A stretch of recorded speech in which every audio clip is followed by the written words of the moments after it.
Thomas, thanks for being with us today. Thank you, Dave. I want you to tell us, as the new CEO of Immuron, you just joined recently, why did you join Immuron? And tell us about your background as well. Sure, thank you, Dave. First of all, thanks for having me here, Sure. Appreciate it.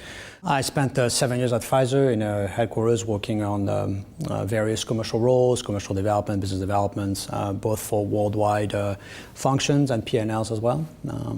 And both emerging markets in the US, so different geographies. And then I left Pfizer in 2013 to become CEO and then CEO of a company in Australia called Alchemia, which was an oncology company, and led the company through a transformational time.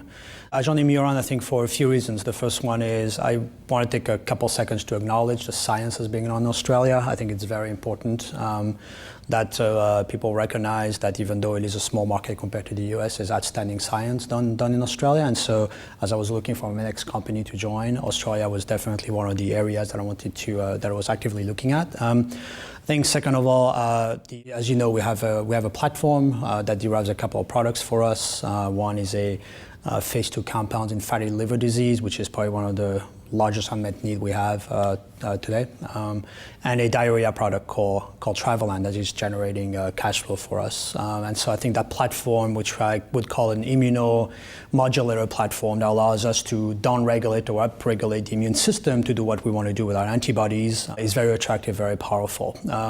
Second, our platform is an oral therapy, which is for an antibody, it's rare, and so it confers us a lot of advantages. Third, it is a safe technology compared to what I would call other drugs.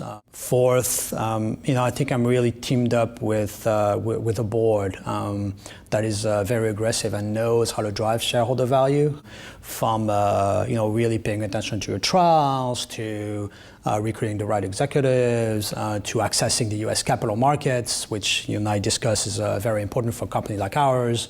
I know that we're not going to stand still at where we are, and we're going to move forward. With Pfizer, you're responsible for looking at technologies. Obviously, you looked at this technology. We talked a little bit about it, but what is it that really excites you about their technology? It's a unique technology from a immunomodulating perspective. So I think we do something that is very unique that nobody else really does.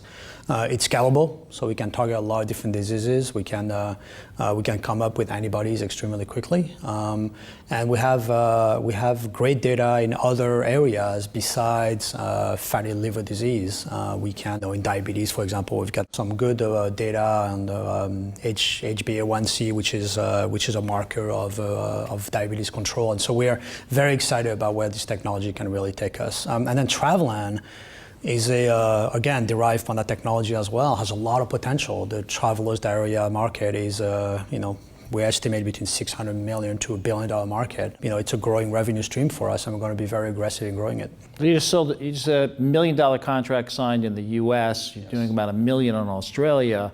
What are the expansion plans? How big can you grow the revenues for the Travelan product? Well, so if we're doing $1 million worth of business in Australia, imagine what we can do in the US with a population that's I think 15 times as large. That's extremely attractive for us.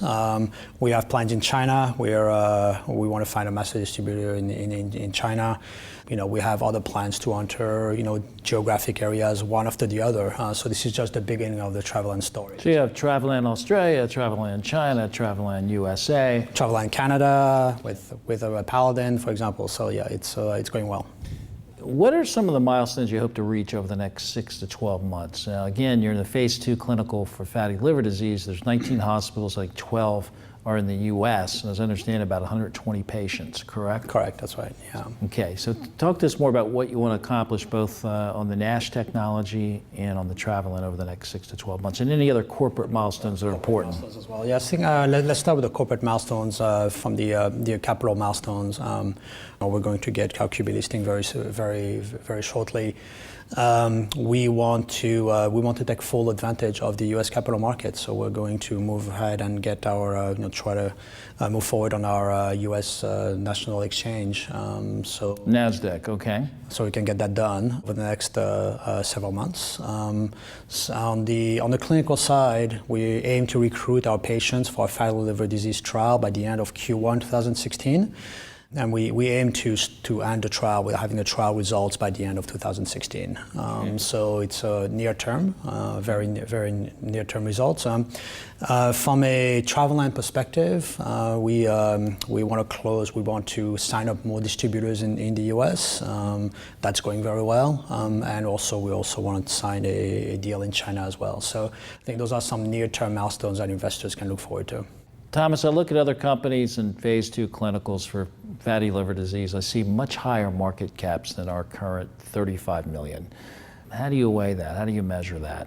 Yeah, I think there are two main factors that I can see. One is that Australian companies don't access U.S. capital markets fast enough and really to the degree that they could. And I think that just puts Australian companies at a disadvantage. Do you think just because you're in Australia, in a market that's 1/10 of the U.S., they trade at lower market caps, just not the buyers there, the institutions that?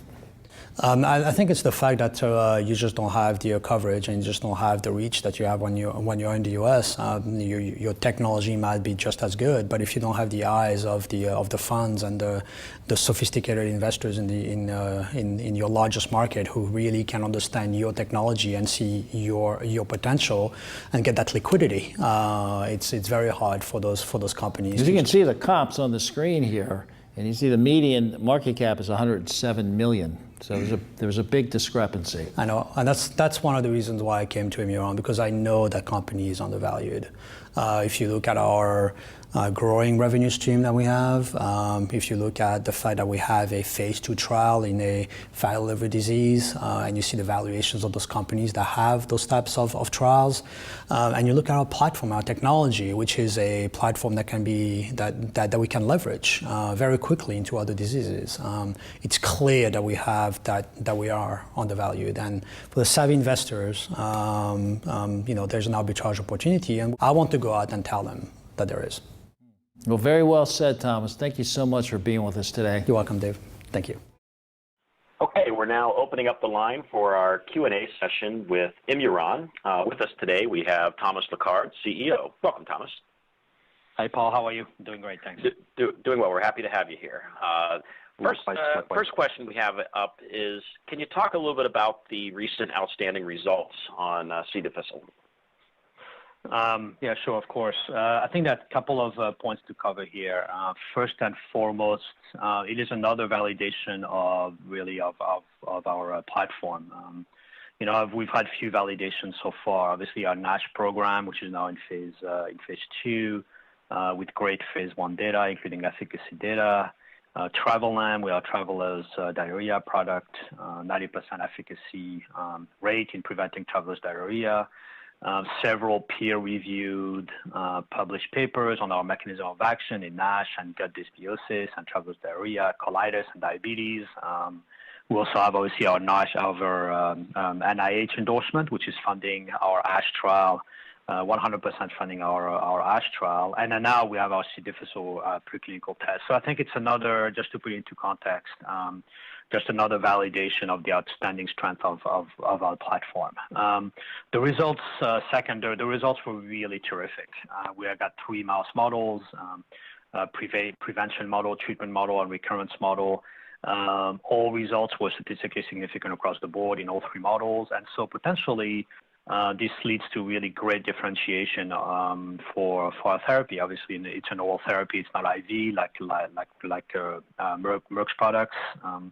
We potentially the only potential therapy that has that can target all 3 phases of C. difficile. So it could be used, prevention of C. difficile when you feel that patients might be at risk of getting C. difficile, as a treatment, and then as well as in the recurrences of the disease. So I think, to wrap it all up, it's a great opportunity for all of our investors because it is a $1 billion market. It's a key targeted area by the CDC. So we really expect as we move this product forward in a development cycle through the clinical stage for that to contribute significantly to the valuation of the company. Very good, thank you. Our next question: what valuation upside do you think we can expect in case of a positive phase 2 in your NASH program? In NASH, yeah, it's a great question. Look, I think if you look at the comparables in the space, Intercept is the obvious benchmark. Positive phase 2 that it had led to an increase in valuation of over $5 billion. There was obviously some concerns about safety, which really has decreased that upside to about $1.5 billion, but it's still $1.5 billion of upside from what they were before their phase 2, and that was a fairly small phase 2 efficacy study. The reason behind that is because NASH is such a large market. There are no approved therapy. It's a huge unmet need, and it's increasing unmet need globally because it is really created. NASH is really created by our lifestyle, and that's really not going away. So it's a huge unmet need. And one analyst told me very recently that said there are really two kind of areas of focus now, the hottest areas of focus for big pharma, being cancer immunotherapy, obviously, and the other one being NASH. So if we have a positive phase 2 result, which we expect sometime in the first half of 2017, we'll have anywhere between a 15x to 25x upside on our valuation. That's where we really expect to be, because we would have one of the only positive phase 2 studies in NASH. Very, very good. Thank you, Thomas. Our next question: Are there any immunogenicity concerns from using cow colostrum as part of your formulation? No, that's a really good question. It's a very basic science question, but it's very, very important. The FDA asked us to make sure that we have no immunogenicity concerns, and we have none. We had to run studies to make sure that we did not develop antibodies to our own antibodies, and we do not. So there are no immunogenicity concerns that we are worried about and that anybody should be concerned about. Well, that's very good news. Our next question, can you talk a little bit about the type of market penetration that you've seen so far for Travelan in the U.S.? Yeah, that's a great question. And look, we've announced over the last few months that we've closed additional contracts in the U.S. We have minimum commitments now in the U.S. Close to $1 million worth of business on an annual basis. We started obviously from zero. We are currently negotiating with key national retailers to get the product on the shelf on the retail level. We are obviously negotiating other agreements. So our penetration in the U.S. is actually going really well. We're very, very pleased with the progress of the business. We have several shows that will be going between now and June that will drive a lot of business for us. So we're very, very pleased with the trajectory of Travelan in the U.S. Very good, thank you.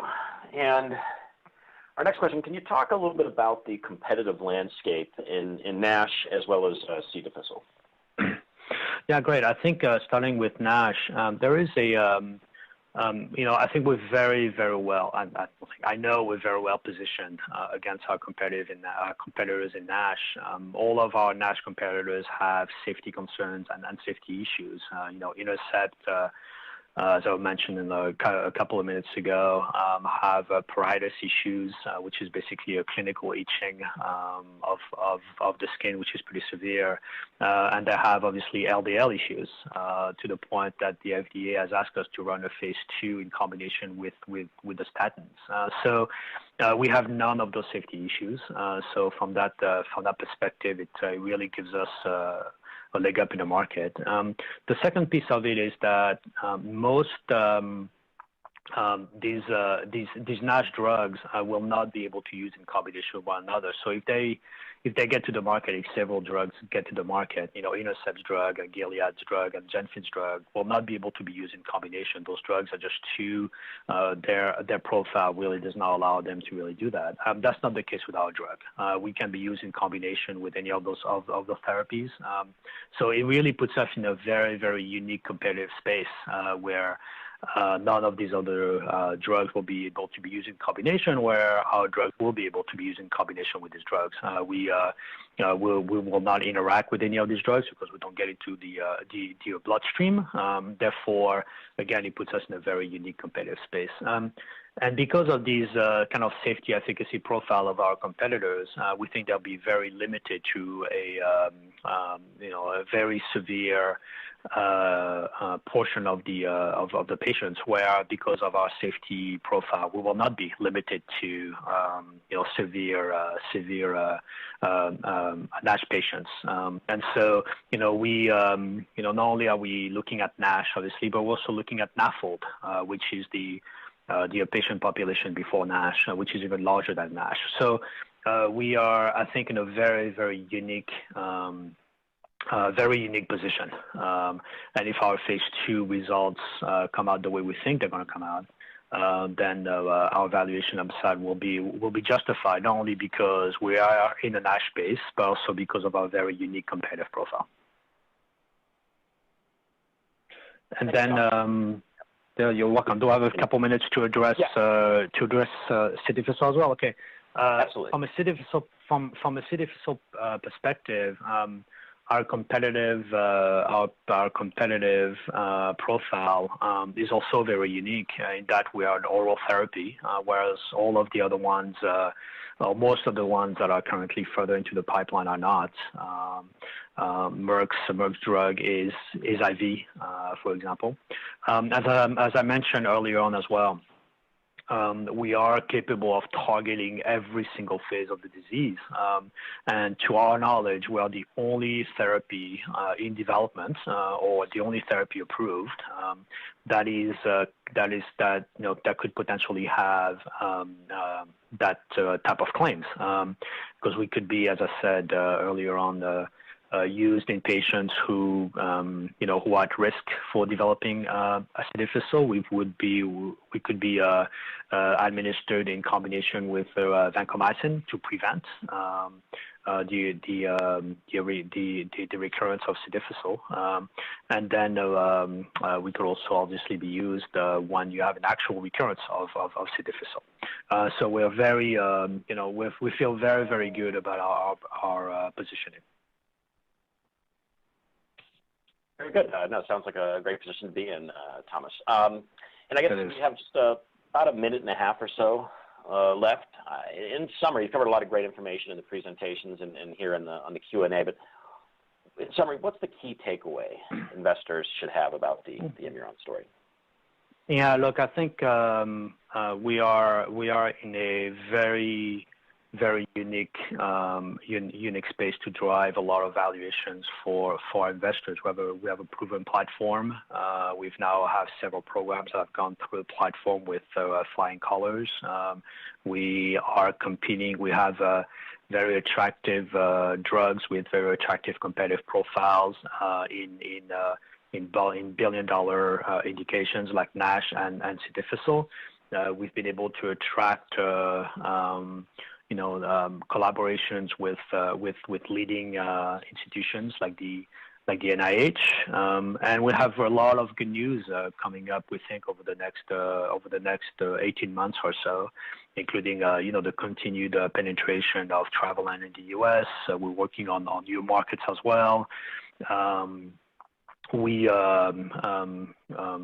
obviously progressing our Cilta-cel and our NASH trial. So we have a lot of very good news and a lot of positive inflection points coming up over the next 18 months, which is very good news for our investors.